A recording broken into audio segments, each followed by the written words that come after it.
Cup. Getting set for, and there is the green flag to begin 60 laps, 150 miles of racing at Pocono. The yellow car up front is Gary Layton, number 74, the pole sitter. Well, you see how long they stay single file. They're too wide going into turn 1 right now. Marty Ward down to the inside in that bright orange, number 97, looking for the lead at turn 1.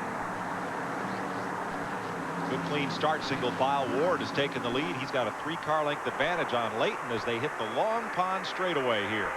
Mike, this is a straightaway pretty similar to the one at Charlotte. It's 3 different racetracks in one here. You have a super speedway front straightaway. You have a shorter back straightaway there.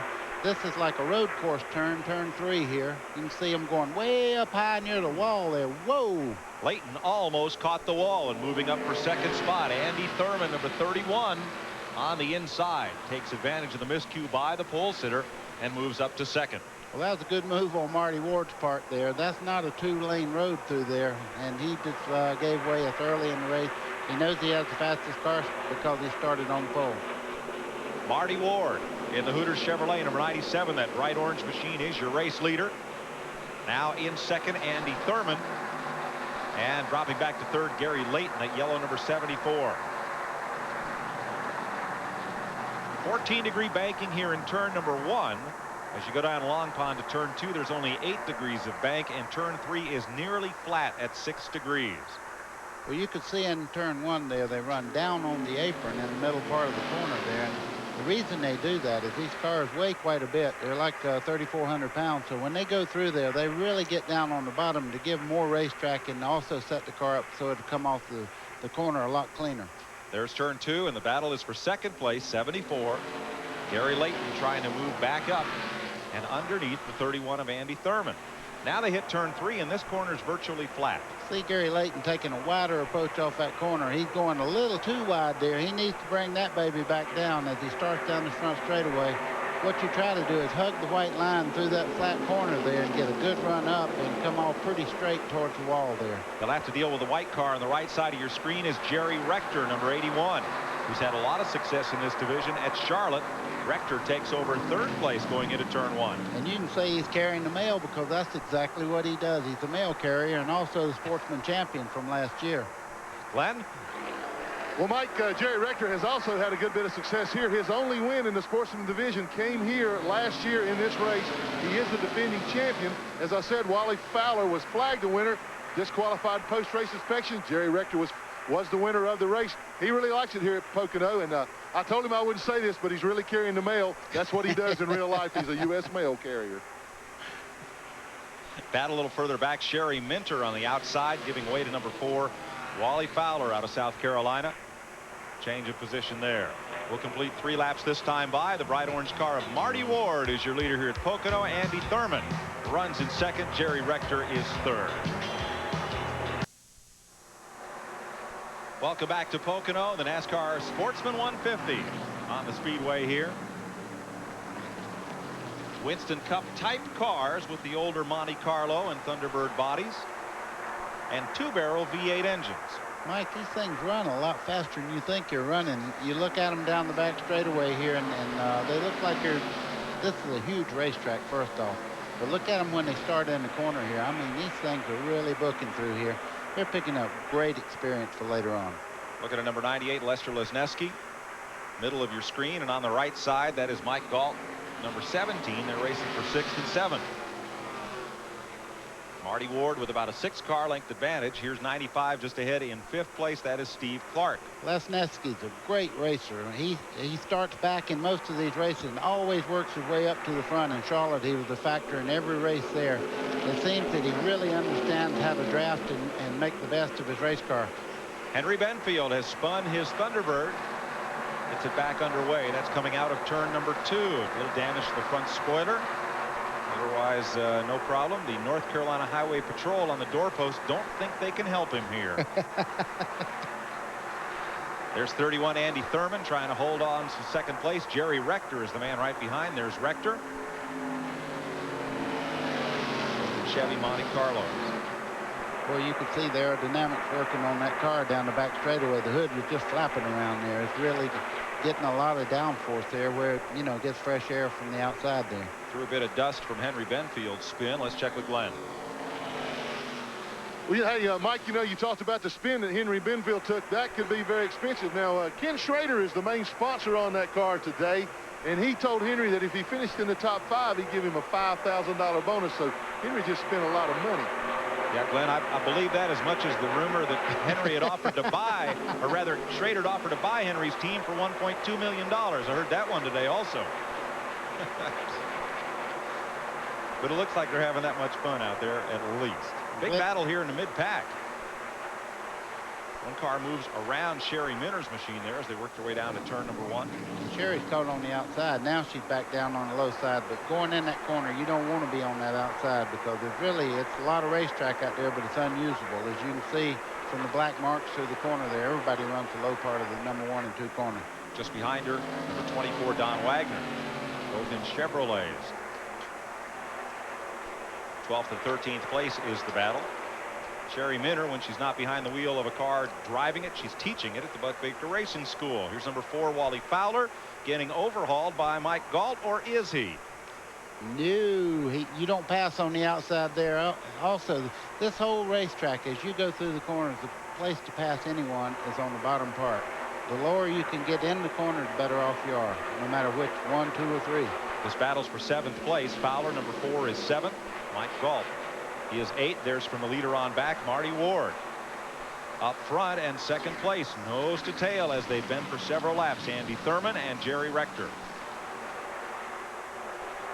And Thurman high, and Rector's going to get 2nd place here. Well, he's going to try. They're running down the Long Pond straightaway on the back. You see him just go right on by. I tell you, he's got to give way as they go into turn 3 anyhow. With these 2-barrel engines, buddy, it looks like these are really momentum race cars. They are. You have to keep it right up. It's kind of like a good motorcycle or anything. When you don't have a lot of horsepower, you have to have a lot of momentum off the corner to carry it down the straightaway fast.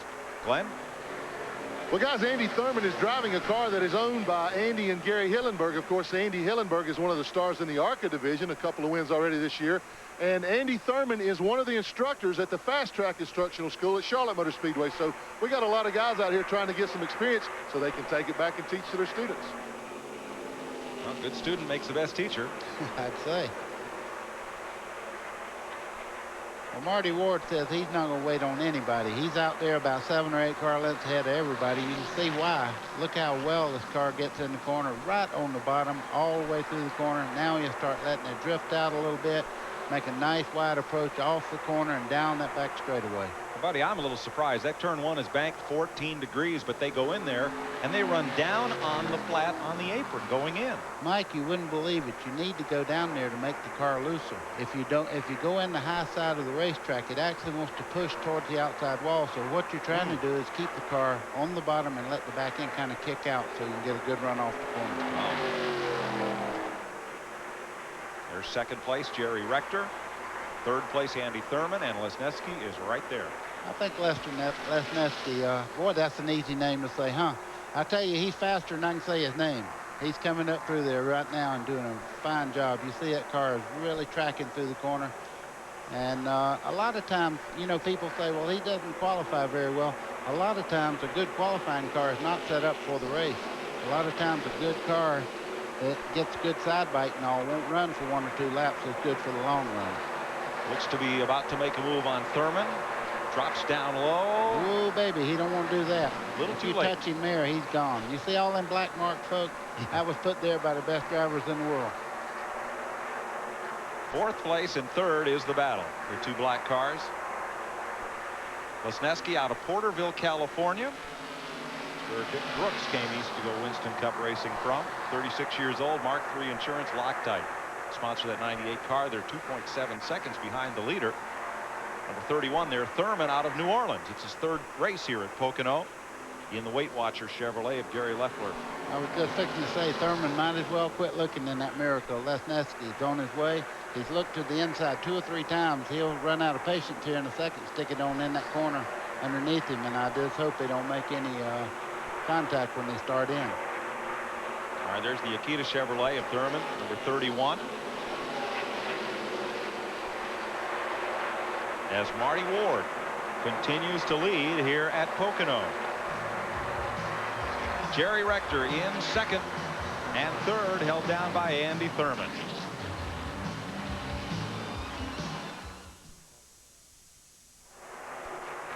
Welcome back to Pocono International Raceway and the NASCAR Sportsman 150, kickoff of a big weekend of racing here in Long Pond, Pennsylvania. Good battle over the tunnel turn. Andy Thurman, 31, Lester Lesneski, number 98. What's the cost to build one of these cars, buddy? Well, you know, probably what everybody's done. I would say 90% of them. You see Lesneski getting in the corner quite a bit better, but Thurman's getting the drive up off the corner. Now as they come out, you see he's set him up now. If he's got the car down the straightaway to make the pass, they're running side by side as they come by the start-finishing line down in turn one. He'll make this pass going into turn one finally. Lap traffic in the way, though. Lesneski takes it all the way to the bottom. Yes. And he has time. And the position. Third place. Makes me look pretty good. So Lesneski's number 98 takes over third. 31 Thurman drops to fourth. And your pole sitter, the yellow car of Gary Layton. Gary Layton had finally he got a wake-up call just then while they were running side by side. You see him making the move on the inside right now. And runs out of time quite, before they get to the tunnel turn. Let's say, what do you imagine it costs to build one of these cars? Well, what they do, they buy somebody's old Winston Cup car. They're sitting around and you know, they make real good cars. This is the Monte Carlo. Both of these cars are Monte Carlos, and they were great race cars. They had terrific downforce, good wide track on them, and they make good cars for this type of racing. So they go and find one somewhere that somebody, you know, got in the back of the shop and fix it up. I'd say probably a third of what it costs to build a Winston Cup car. So you could be out here racing for what, $25,000, $30,000? Oh yeah, easy enough. Great. Yeah, 25 to 30,000 would put you right in the race here. Single file for the moment with Marty Ward out in front. He has now opened up about a 12-car length advantage on this pack. Well, I tell you what, they're getting a lot of people wanting second and third and fourth place. So you see right here, that's your pole leader. Gary Layton there, he's coming up, and I just noticed that the 4-car of Wally Fowler's beginning to rumble just a little bit just behind them there. That would be 4th, 5th, and 6th. Back behind Marty Ward, the 81 of Jerry Rector, and the 98 of Lester Lesneski. Well, Marty Ward's in another precinct as far as how he's running right now. Got his own area code. Flying, you're right. But from there back, it's a pretty good race.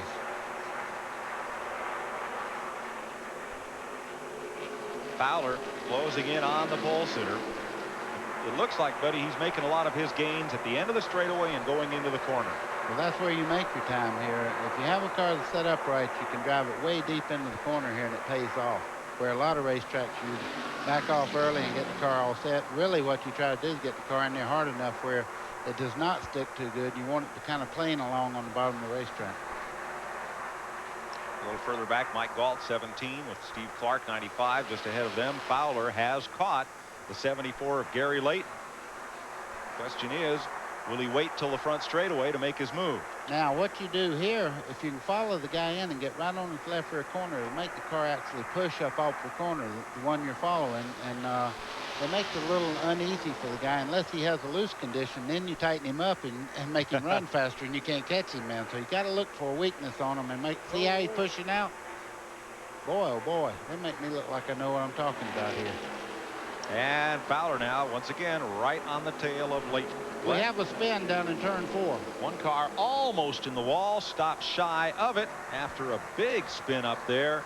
That looks like Robin Caldwell's. No, it's Steve Clark. Excuse me, 95 is Steve Clark. Out of Shelby, North Carolina.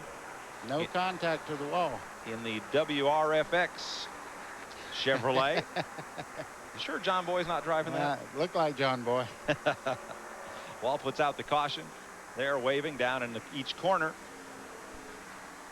Steve Clark was running in 9th position at the time of the caution.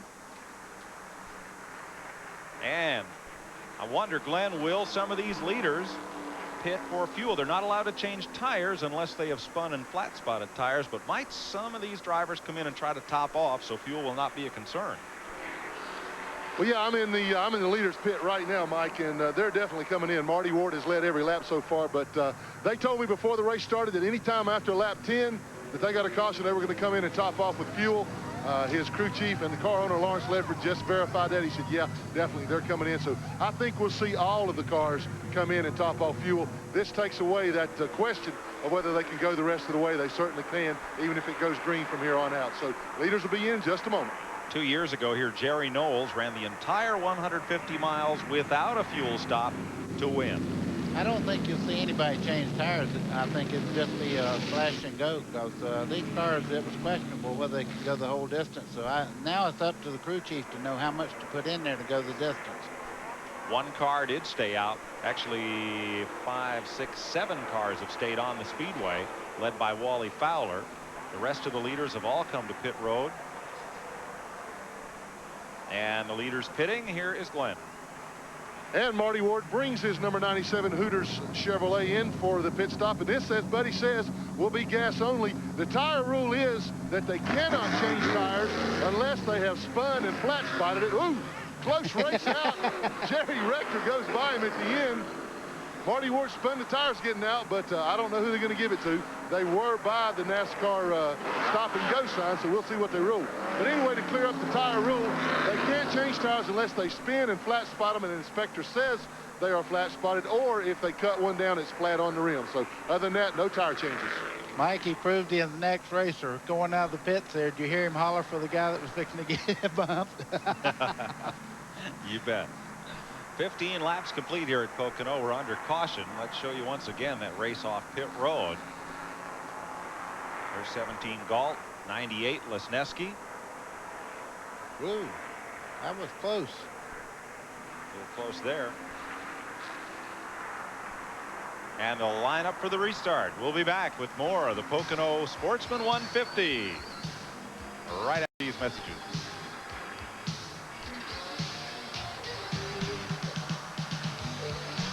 Welcome back to Pocono International Raceway as the pace truck pulls in and we get set for a restart. Down to the pits, Glenn Jarrett.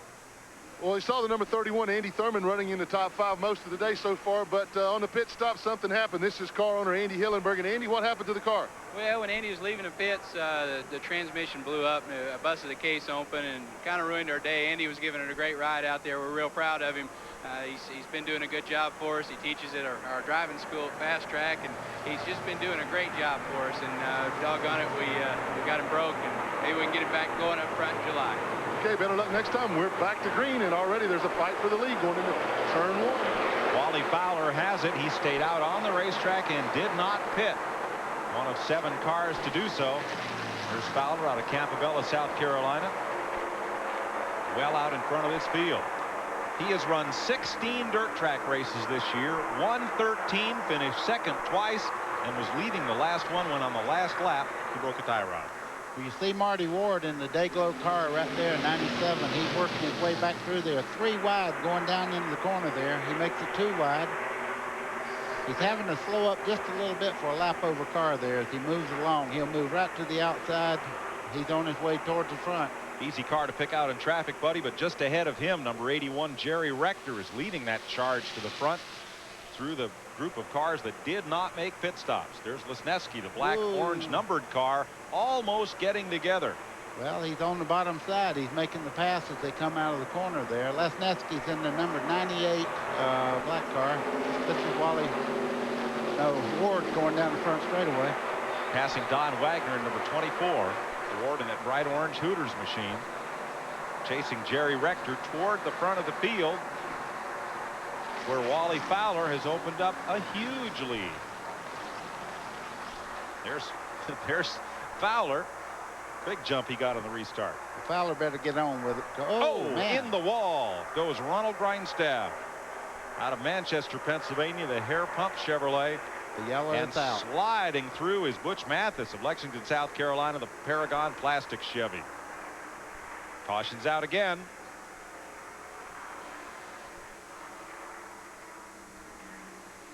Back up onto the racetrack comes Mathis.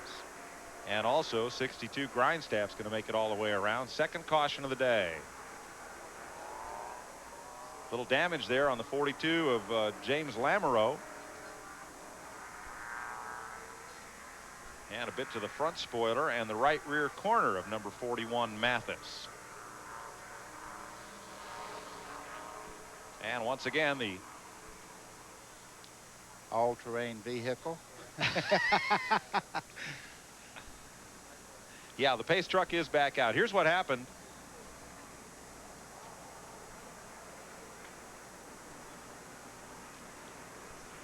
'76 a little loose there, straightens it up because just in front of them, there goes 62 to the wall.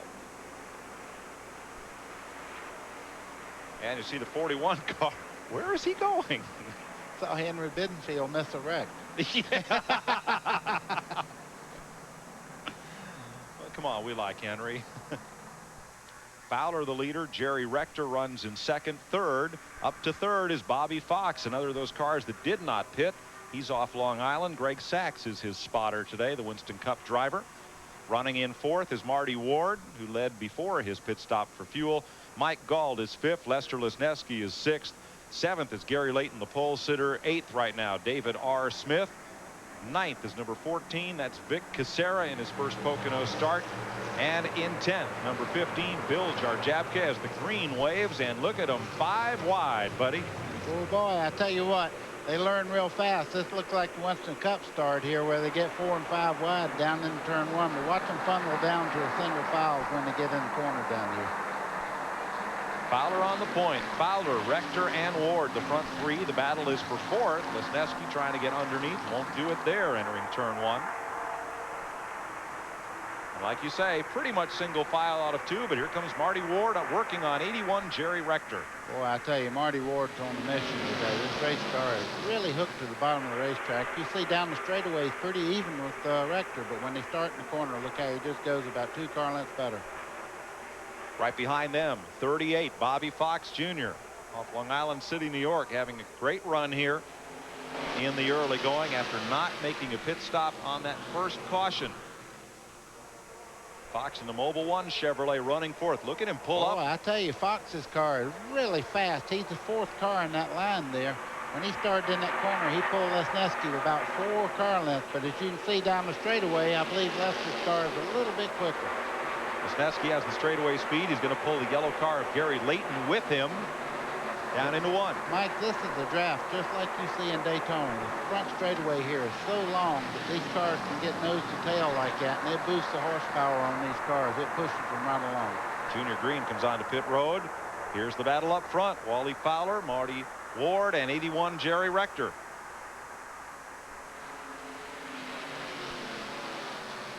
Let's go to the leader's pit. Here's Glenn.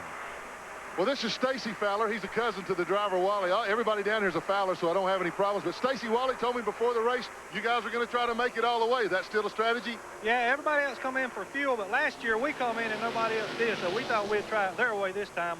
We've got it calculated. We should be able to make it. Well, even as hard as he's having to run the car to keep Ward and the rest of them behind him now? Yeah, we should be okay. We figured to have at least 2 gallons left over, so we should be okay. That'll be just enough for him to drive into victory lane. That's from the leader's pit as this battle goes on between 17, Mike Gault, 38, Bobby Fox. This is for 6th place. David R. Smith's right in there with him. Number 6. And they're going to overhaul the number 38 of Fox. Now Gault's getting into everything as he should be. Look at this. We have a race for the lead right at the moment.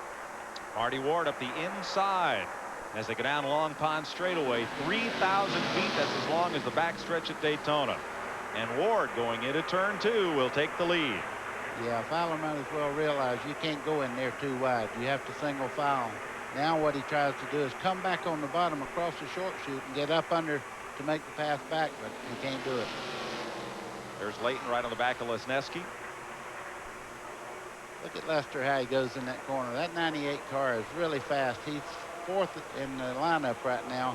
He goes in the corner quite well, but off the corner, I don't think he's quite as fast as some of the cars in front of him. Now to the front straightaway, longer than the backstretch at Talladega, 3,740 feet. And look at him string out down that backstretch. Glenn? Mike, kind of an interesting side note here. The car number 97, Marty Ward, the leader. Number 4, Wally Fowler, running second. And 81, Jerry Rector, running third. Are all from adjoining counties in upstate South Carolina. They all live within about a 20-25 mile radius from each other. So South Carolina guys having a heyday right now. We got to cut it off right there, though, because LESNESKI running fourth. He's from Porterville, California. And Glenn knows he runs quite well in the race, too. Lester never gives up. I tell you, he stays in there. There he is, tracking down Jerry Rector, number 81, and there's the pole sitter, Leighton, coming right back to them. I think Leighton may have the fastest car in the field. I think he's just kind of laying back right now, because you look at this car move up off this corner. Look how he gains on LESNESKI out of the corner here. He's just kind of biding his time, I think. That race car is really fast. Long way to go. 24 of 60 laps completed. See him take a little look there.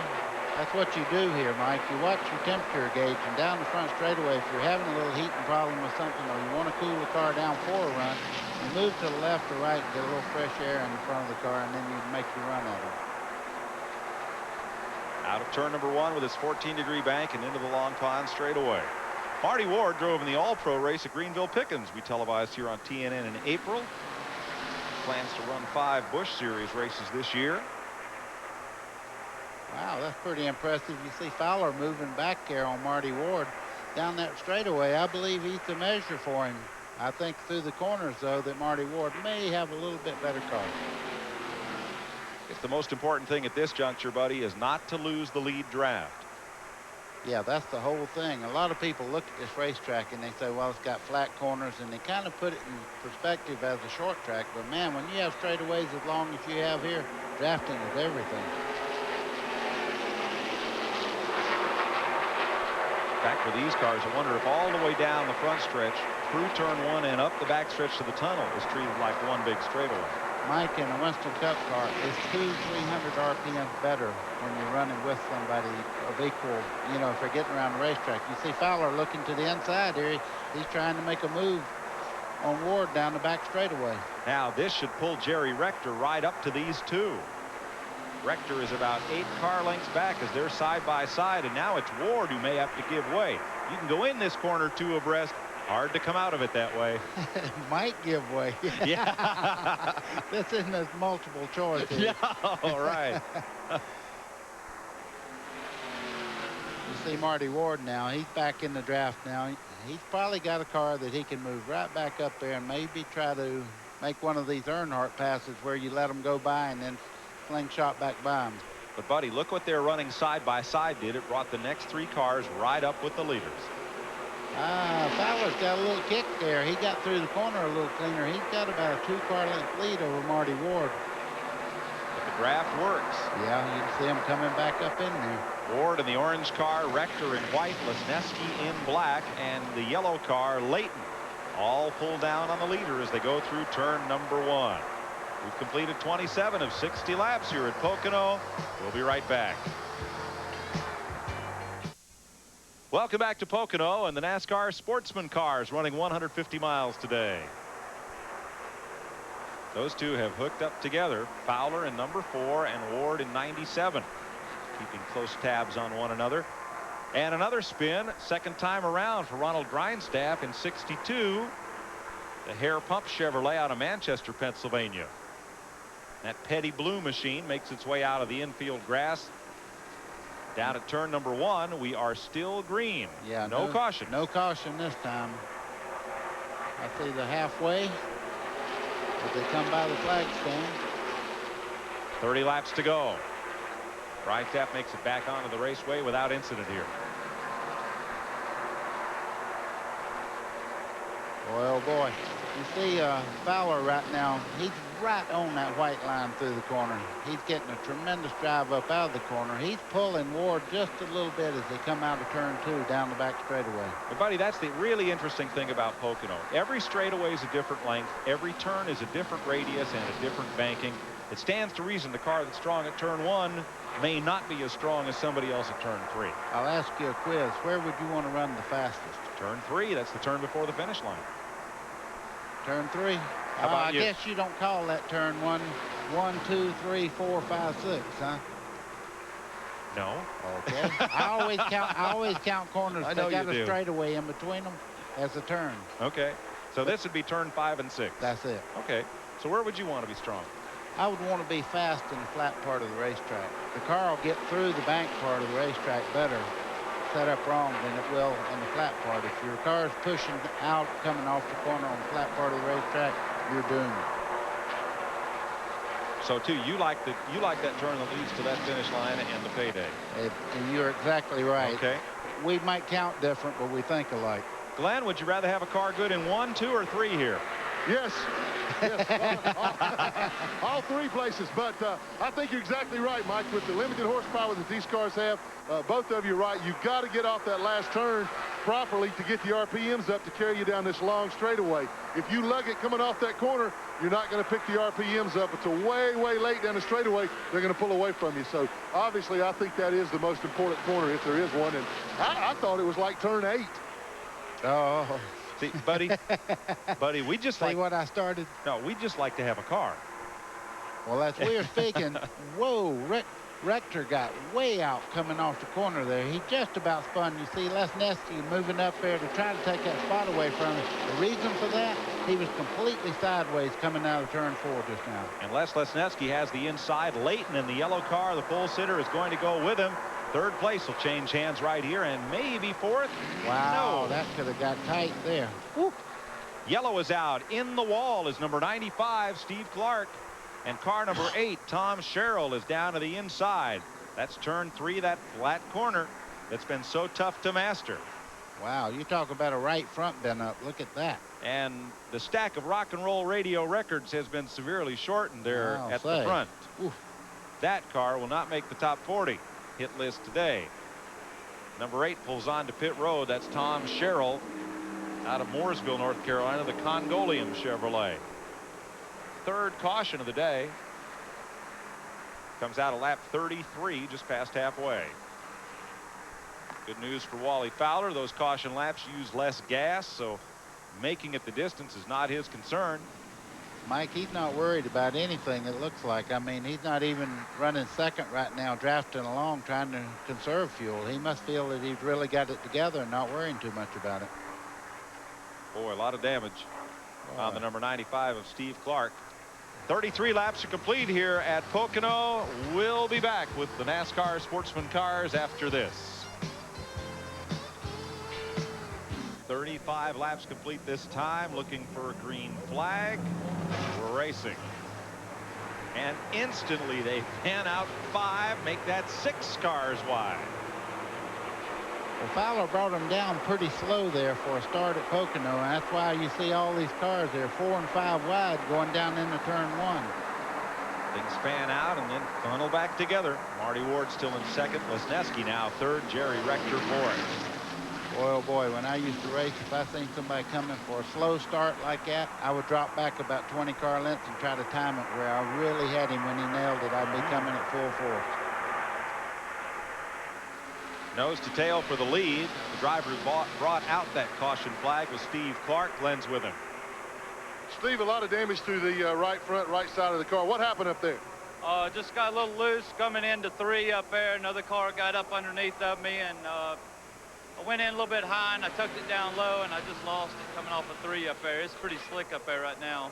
See some work still going on in the car. Are you going to try to get back out there? No, we're done for the day. It's over with. We was already 1 lap down from a spin up there earlier, so we're just going to call it a day. Okay, better luck to you next time. Back up front once again on the restart. Wally Fowler opens up a couple of car lengths. Wally Fowler's got a couple of car lengths, but LESNESKI there in 3rd place in the black car you see coming in the corner there. He really made a nice move on the start there. He's moved into 3rd place. That's Rector just behind him in the 81. Sherry Minter comes on to pit road under green, the Martinsville, Virginia driver. The Care Drugstore Chevrolet that banged up pretty good at Charlotte Motor Speedway last month. She was the pole setter there, though. I mean, she was the fastest qualifier of everybody there. Tremendous run there, and she got involved in a wreck on the front straightaway and got bruises and all, but we're glad that she's okay. Coming in for tires there. And here's David R. Smith in number 6 battling Vic Casera. In 14, the Pennsylvania driver. Smith from Holt, Florida. This is for 6th place. Good run for both these drivers, and right behind them is the number 24. That's Don Wagner. Here's Glenn. Well, Mike, I'm in Sherry Minter's pit. She has brought the 61 in. Now, you can change tires under the green. They changed the left rear tire. They thought she had a tire going down. Uh-oh, now she stalled the car trying to get it out of the pit. So she does go 1 lap down, but they thought they had a left rear tire going down. So Minter comes back out, but she'll be a lap down. Well, Mike, you heard the drivers talking about it. It was getting a little slick in turn 3 and things like that. When you start slipping around, you start wondering why. And if you think a tire's going flat, she did the right thing. Come in and find out before you crash the car. Better to find out on pit road than up against the boilerplate here. It's ½ inch thick, and it is not very forgiving. That or the concrete that they put over it now. Wally Fowler not concerned about that. He's concerned about what he sees in his mirror, and that is that bright orange of Marty Ward. I think these 2 cars right now are very content like they're running. I think Marty Ward says we're getting away from that other pack behind us. If we just get nose to tail, you see the 24 there of Don Wagner moving by, making the pass. Makes the pass on Vic Casera, running his first Pocono race in this division.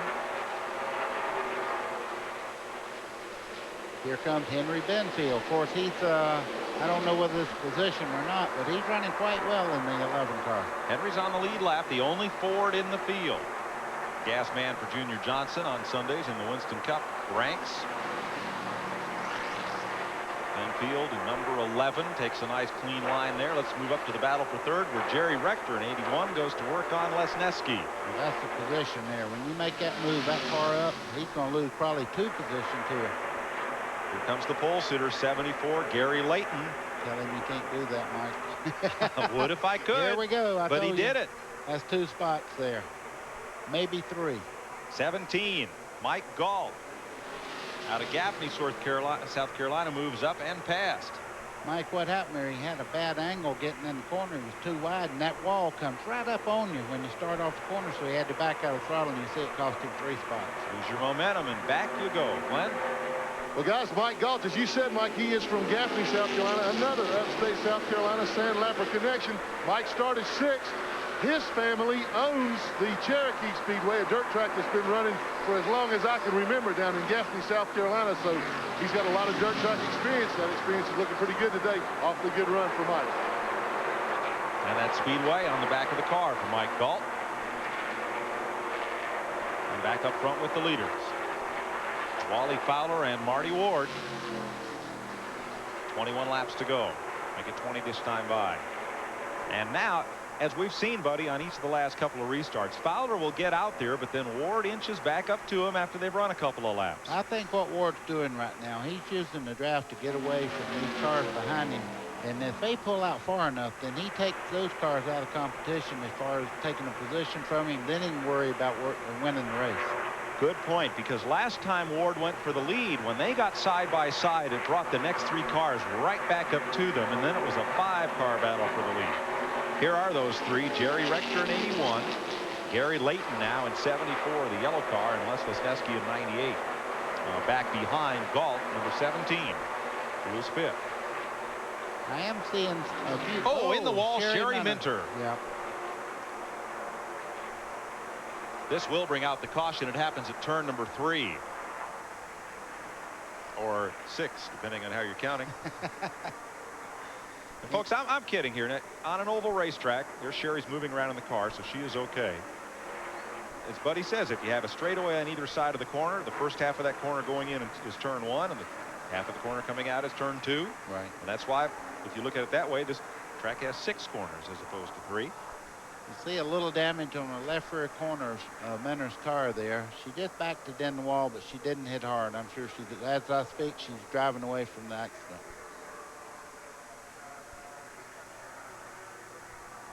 And the car doesn't look to be too badly damaged. Mike, she's got a pretty good tire mark here on the door, so she might have had a little bit of help on that move there. You don't ever say cosmetic damage when a woman's driving the car. No, that's corrective surgery. Wouldn't say that. Glenn? Well, Mike, you know, we reported that Sherry Minter had pitted and changed the left rear tire. They checked the air pressure on it. It was not going down. It did have a lot of rubber buildup on it, and therefore it was skating a lot. She thought it might be going down, but that was not the problem. They're going to have to look a little deeper now. Of course, she's got some left rear damage to the car, but obviously there was still something wrong with the car. She's bringing it in right now. We'll try to find out what that problem was and report back to you. 41 laps complete. 19 to go here at Pocono. Will it be Wally Fowler, who has been out on the racetrack the whole day, or Marty Ward, who made that stop and go, fought his way to the back up to the front of the field? Jerry Rector, number 81, right behind, or will the pole sitter, the yellow car of Gary Layton, be able to fight his way back up front?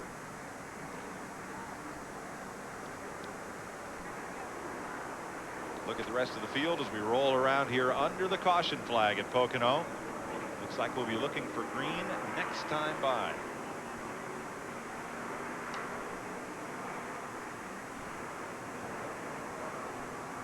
Pace truck begins to stretch out the field. Good boy, pace truck. Fowler on the point, and Sherry Minter's car still sits on pit road as they correct some of the damage there to the left rear of the car. Wally Fowler cleaning and warming his tires. Cleaning mostly. On a racetrack like this, when you run around slow, it picks up all the debris on a hot tire and just kind of like a pancake effect. It just kind of starts building up all the debris that you run over. Marty Ward right there with him, that bright orange car. And Sherry Minter has completed service. Wow. She's not running exactly straight anymore. No, she's going to the garage area, buddy. Yeah, you could see the car wasn't tracking straight at all. They knocked the rear end housing over in the car. Tough break. Boy, I can't tell you how important a good start is. Look at them. They're 3 wide before they ever get to the flag this time. People are running out of patience in laps 2. It's about time to get down and show what you have. You know, it's funny. Everybody pulled out a line to make a jump. Only one car passed anybody. Well, it's not over yet. Here comes LESNESKI on the bottom side now. Will there be room for him down there? And that one car that went down low was Henry Benfield. First and second single file, but there's the battle. LESNESKI underneath Galt, number 17, and Benfield on the outside, number 6, David Smith. You know, we cut up a lot about Henry Benfield. He's driving the number 11 there on the outside. I tell you, he's driving a nice race today, and he's made one spin there, but he's really run quite well today. You see him going through the corner. The car seems to be just as quick, and he gets down low coming out of the corner here. That car is working well. He is in 7th place. This is the battle for 5th. Galt in 17, LESNESKI 98, as they come to that tricky flat turn number 3. And LESNESKI will get the spot. Yeah, once you make that dive in on the bottom, that's pretty much a position there. You see Benfield running 3rd in this group right here.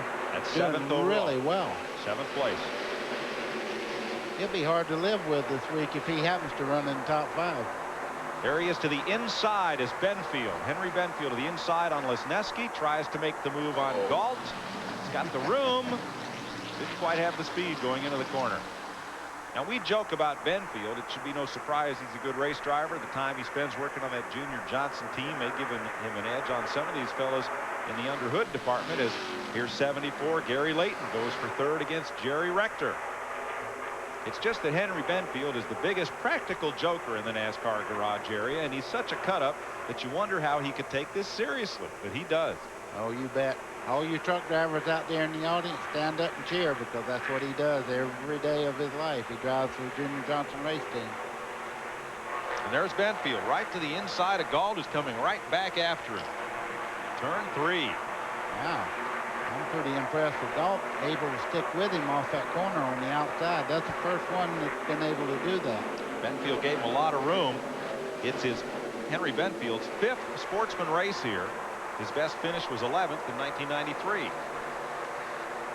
He's going to hold that spot down to turn 1. Yeah, when you get down there, it's not much chance of making it on the outside. You see him still running wide there.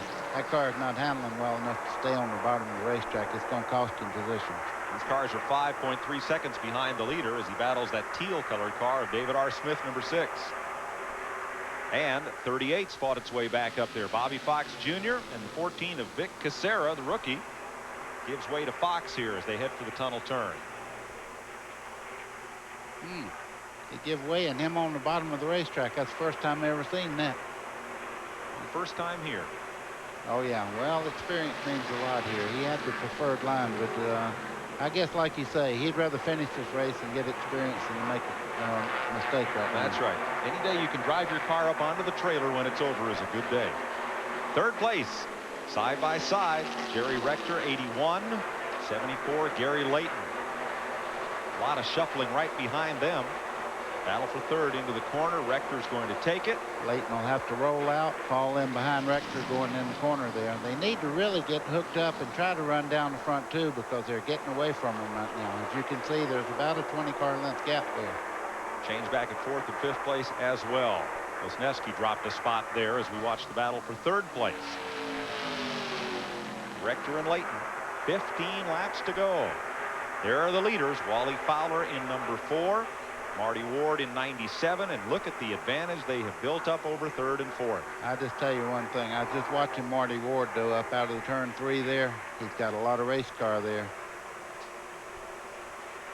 Let's go down to Marty Ward's pit. Here's Glenn. Well, this is Lawrence Ledford, who owns the car and crew chiefs at 4, Marty Ward. Lawrence, he's being awful patient. Now, I know, Marty, he's not a patient man, but looks like he's trying to settle it between the two of them. Well, I think that's what he's trying to do. He is a little loose down in 3 and 4 there, but we're trying to wait till the last 5 or 6 laps and go for it. Does he think he's got enough to get by Fowler? It'll be close. I don't know. We just have to wait and see. Well, he made a comment just then. He's a little bit loose in 3 and 4. What he's trying to do right now is not overheat the tires, because that situation gets worse if you run it really hard. So he can sit there in the draft, drop back just a little bit, and that'll tighten his car up going in the corner, and wait for that last run, just like you were talking about.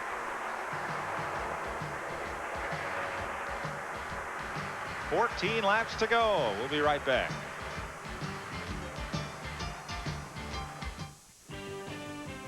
Welcome back to Pocono International Raceway. Mike Joy with Buddy Baker and Glenn Jarrett. 2 by 2, they come across the start-finish line with 13 to go. Up front, Wally Fowler and Marty Ward. Back behind them, the battle for second, Jerry Rector and Gary Layton. And behind them, Henry Benfield. Yeah, has made his look at Henry has fought his way up to 5th place. This would be his best sportsman finish ever. Galt is 6th and Smith is 7th. LESNESKI dropped back into the 8th spot, baby. And that's Casera going up high, losing the 9th spot to Bobby Fox. Now he knows how far he can go in the corner, Mike. Right, just a little bit less that was than that a little far. too hard, yes. Just a little bit. Pocono International Raceway, when it was built to emulate 3 different IndyCar racetracks. That's turn 2, the tunnel turn, trying to duplicate the banking and cornering of Indianapolis, as there is the change at 3rd place, number 74, Gary Layton, and trouble at turn 2. One car has spun. That is Jim Lamoureux. The yellow. The yellow is out.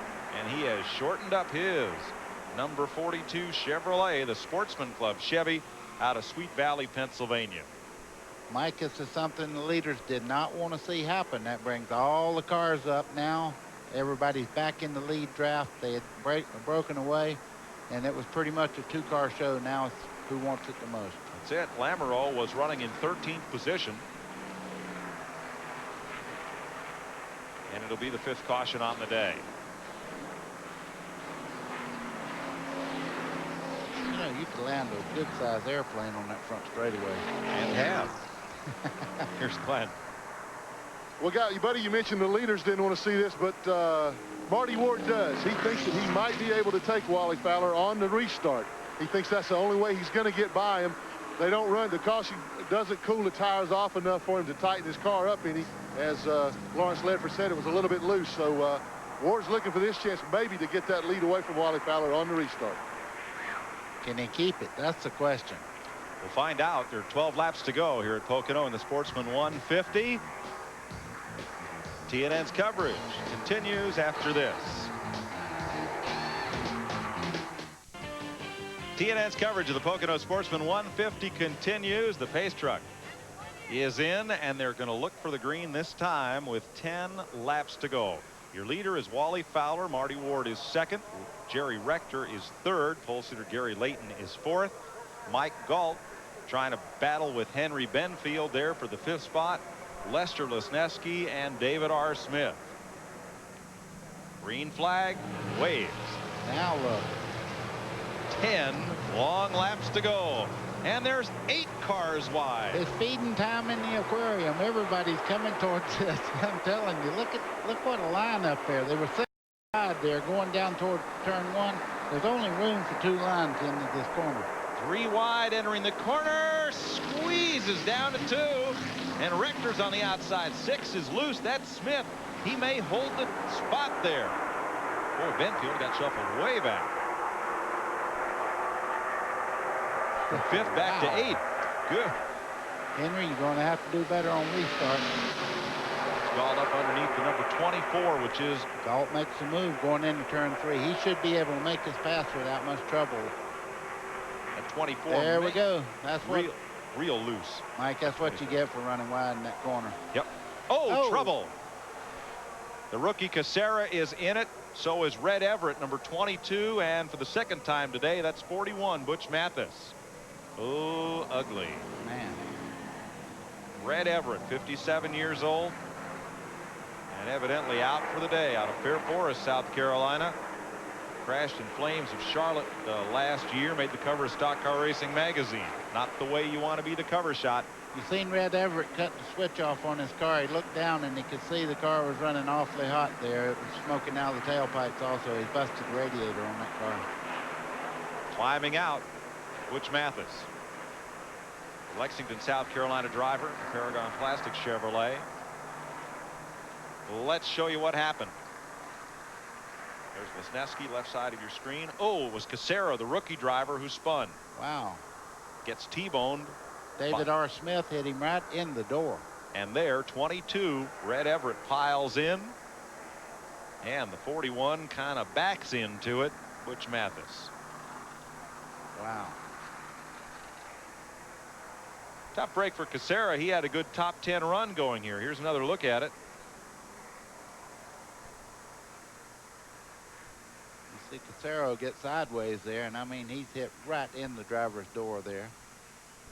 22 had nowhere to go. All you do in smoke like that, you can't see where you're going because of the tire smoke off the other cars. He just drove in there and boom, right in the back of another car. The good thing for Casera is he was still moving at very high speed when Smith popped him in the left rear wheel there, so not really a very hard hit there at the driver's compartment. That one's a candidate to go behind the wall too. I don't think they're going to fix it. The clean burn Oldsmobile number 14. Trying to pull the sheet metal away from the tire. And are looking for damage underneath the number 22 of Red Everett. He stays in the car and awaits the wrecker. Safety crews having a workout today. I'll say. And we have 9 laps to go. We'll be back to Pocono International Raceway at Long Pond, Pennsylvania after this word.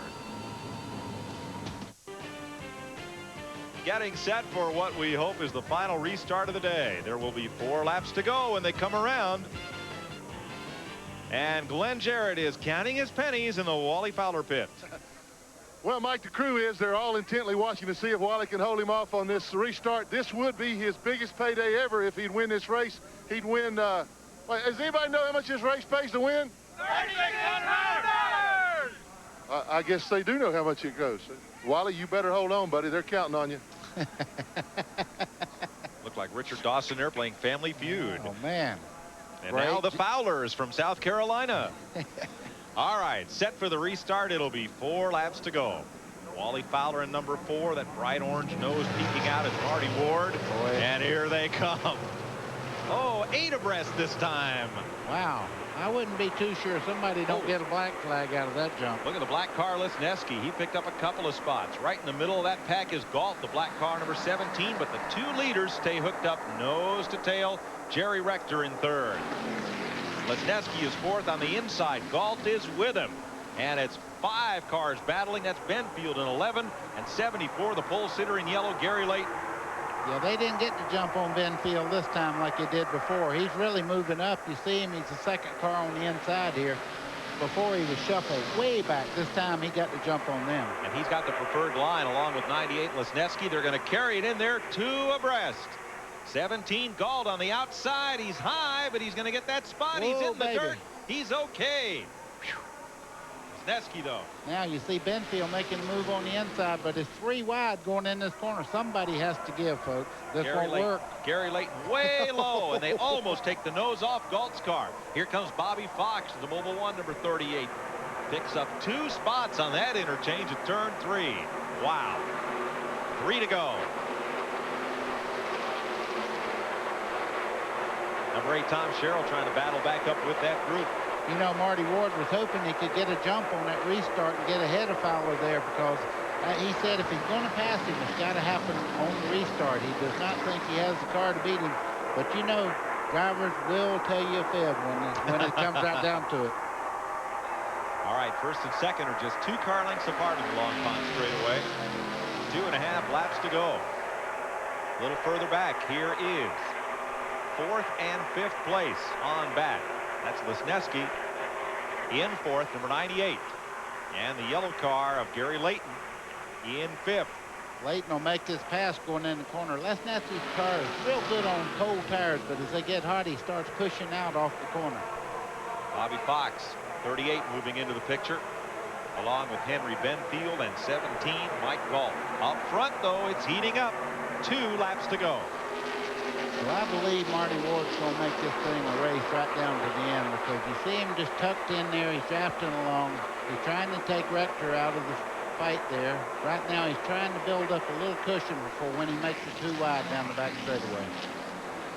And I would say that'll probably be the white flag lap. I would guess Marty Ward in 97 does not want a mirror full of Jerry Rector as he tries to settle this with race leader Wally Fowler. That's exactly right.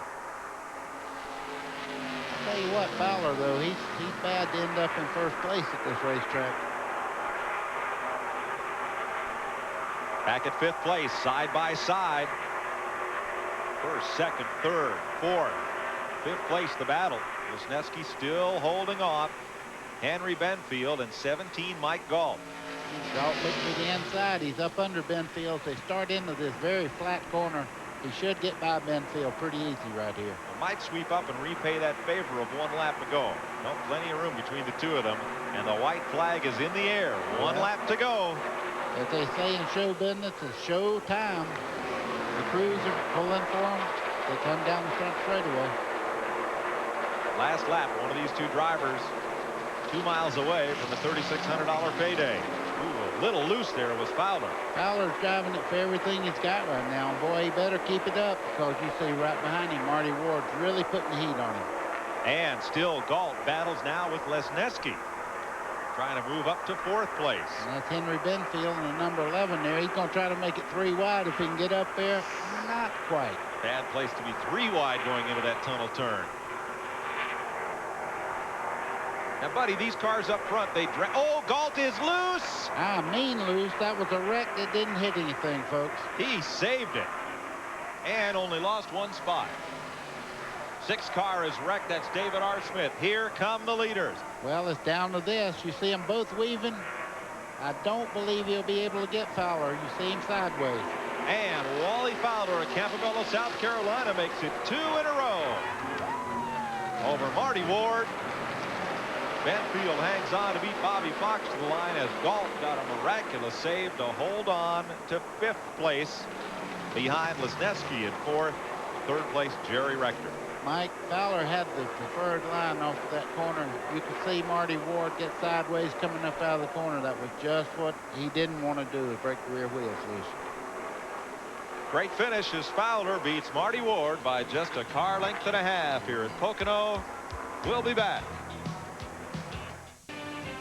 Well, it's a family affair in Victory Lane. Wayne Fowler Sr., the car owner, Marshall Fowler, the crew chief, and the driver, Wally Fowler. Here is Glenn Fowler Jarrett. Hey, and Mike, don't forget Walt Fowler here. This is the boss. He's the main man of all of them. That's Wally's young son. Wally, you told me earlier on you weren't going to stop. You didn't. The strategy paid off. You got out front and stayed there. But, man, it had to be nerve-wracking those last few laps. Them last 3 or 4 laps was tough, I tell you, especially that last one. Marty, I thought he had me coming through the tunnel turn, but I was able to hold him off. But you know, it was a good race. Well, it looked like that your car was handling a little bit better than his. He might have had a little more power down the straights, but you were getting through the corners so much better you could hold him off. Well, I felt like I was going through the corners better, but he drive in on me going in the corners. That's where he was beating me at. And of course, I just cooled it a little bit. I didn't want to overdrive myself.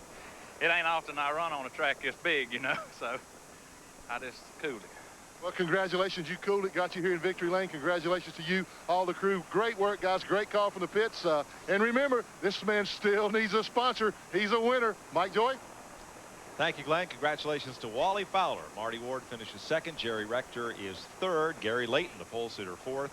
LESNESKI fifth. Mike Galt, Henry Benfield, Bobby Fox. Number 8, Tom Sherrill. And number 65, John Mackison, your top 10. Fun race, buddy. Oh, it was. You know what? I've noticed one thing about racing. You don't have to have 700 horsepower to have a good race. And these guys did everything you could do to put on a good race today. Everybody walks away very safely, and that's very important in this type of racing. Well, great battle, and I think we saw the type of drafting and strategy, not just for the lead, but especially that battle for fifth. I mean, the lessons learned here by these drivers to follow them in this division and throughout their careers. I mean, it's not easy to handle a car at 150 miles an hour. Alan Kulwicki, the former Winston Cup champ, said, first I had to learn to drive fast, then I had to learn to drive fast in traffic, then I had to learn to drive fast for 500 miles. And also, these guys are learning what to tell their crew to make it better for the next race. And every time they come to Pocono, they'll be better and better. And this race, sportsman racing, is very important. So Wally Fowler picks up his second victory of the year. He also won at Charlotte. There it is. 2 car lengths over Marty Ward. For Buddy Baker and Glenn Jarrett, I'm Mike Joy. So long from Pocono International Raceway.